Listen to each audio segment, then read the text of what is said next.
दिल्ली सरकार ने प्रदूषण को नियंत्रित करने के लिए वीरवार से एंटी ओपन बर्निंग अभियान की शुरुआत की। 11 दिसंबर तक चलने वाले इस अभियान के तहत 550 टीमें दिन रात निरीक्षण और पेट्रोलिंग कर जगह जगह जलने वाले कूड़े और आग लगने की घटनाओं को रोकेगी। इस अभियान में डीपीसीसी, नगर निगम, राजस्व विभाग, दिल्ली विकास प्राधिकरण व विकास विभाग समेत कई विभाग शामिल है। देश के प्रधानमंत्री नरेंद्र मोदी की अध्यक्षता में केंद्रीय मंत्रिमंडल ने 15 नवंबर को जनजातीय गौरव दिवस के रूप में घोषित करने को मंजूरी दे दी है और कहा कि अब से हर साल 15 नवंबर को जनजातीय गौरव दिवस के रूप में मनाया जाएगा। सीएसआई ने कहा कि दिल्ली एनसीआर में मौजूदा भीषण स्मॉग की घटना एक और दिन तक चलने की उम्मीद है। जारी स्मॉग प्रकरण एक सार्वजनिक स्वास्थ्य आपातकाल है। गुरुवार 11 नवंबर को दिल्ली ने 24 घंटे का वायु गुणवत्ता सूचकांक 411 दर्ज किया। राष्ट्रीय राजधानी के 39 वायु गुणवत्ता निगरानी स्टेशनों में से अधिकांश ने वायु प्रदूषण के स्तर को गंभीर श्रेणी में दर्ज किया। दिल्ली के जल बोर्ड मंत्री सत्येंद्र जैन ने गुरुवार को जल बोर्ड के अधिकारियों के साथ एक महत्वपूर्ण बैठक की और बैठक में तय किया कि अब से दिल्ली में पानी का कनेक्शन जल बोर्ड द्वारा ही किया जाएगा।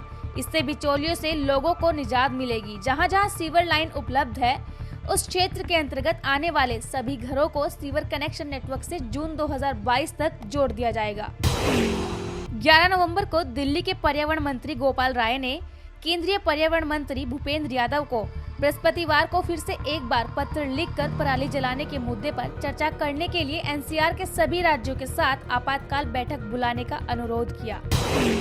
प्रदूषण ने भारत समेत दुनिया के देशों को चिंता में डाल रखा है। पूरी दुनिया में इसे लेकर अलग अलग उपाय किए जा रहे हैं। बोस्टन कंसल्टिंग ग्रुप के साथ मिलकर WEF ने एक रिपोर्ट तैयार की। इस रिपोर्ट में कहा गया कि food, construction, fashion, FMCG, electronics, auto, professional service और दूसरे फ्रेट की सप्लाई चेन से दुनिया में 50% प्रदूषण का कारण है और कहा कि सामानों के ऑपरेशन में उतना प्रदूषण नहीं होता जितना कि उनकी आवाजाही में होता है। राजधानी दिल्ली में खराब हुई फिजा ठीक होने का नाम ही नहीं ले रही है। आसपास के राज्यों में जलने वाली पराली और दिवाली के मौके पर हुई आतिशबाजी की वजह से राजधानी में प्रदूषण अधिक बढ़ गया है। शुक्रवार को 2 इलाकों में एयर क्वालिटी 700 से अधिक दर्ज की गई। हालांकि औसत तौर पर यह आंकड़ा 360 है। इसके अलावा राजधानी के कई इलाकों में रेड जोन भी बने हुए हैं। मध्य प्रदेश के मुख्यमंत्री Shivraj Singh Chouhan one plant a day के संकल्प के क्रम में प्रतिदिन पौधा लगाते हैं। आज सीएम शिवराज सिंह चौहान ने भोपाल के स्मार्ट पार्क में मन्नत सोशल वेलफेयर सोसाइटी की सदस्यों के साथ गुलमोहर और कचनार का पौधा रोपा और कहा, पेड़ पौधे ही धरती का वास्तविक श्रृंगार है। जहां हरियाली होगी वहीं समृद्धि और खुशहाली होगी। आइए धरती की समृद्धि और मनुष्य के सुखद जीवन के लिए पौधारोपण करें।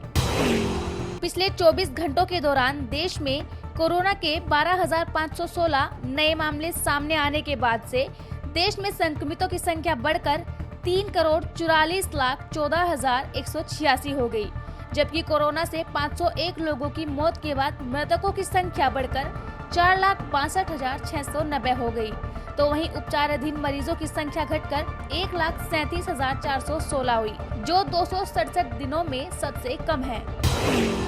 झारखंड में आने वाले दिनों में आएगी तापमान में गिरावट, जिससे ठंड में बढ़ोतरी होगी। तो वहीं मौसम विभाग का पूर्वानुमान है कि अगले 3 दिनों तक झारखंड के विभिन्न जिलों में बारिश हो सकती है। सब्सक्राइब करें पर्यावरण पोस्ट।